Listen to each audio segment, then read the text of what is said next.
বলি সবাই খেয়ে দিয়ে উঠলে? কাজকর্ম করা হলো?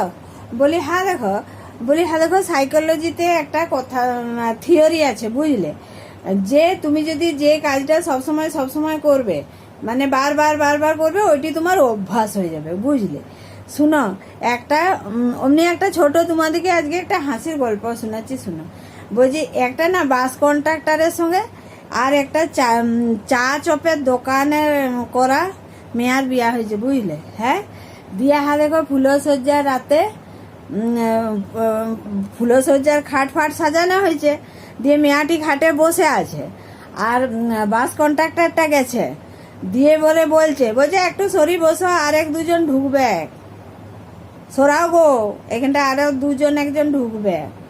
তখন না মেয়াটা রেগে গেছে, বলছে এ বাবা ফুলসজ্জার রাতে আবার কি বলছে লো। তো ও চপের দোকান করে বুঝলে, ও তো কম নাই, ও আরও অভ্যাস। বলছে বেশি ভেজের কানের গোড়াটাই করো না বলে দিচ্ছি। হ্যাঁ, আলুর মতন সিদ্ধ করে ভালো করে থেসে পুর করে দিয়ে বেসন দিয়ে ছেঁকে দেবো, গেল যা।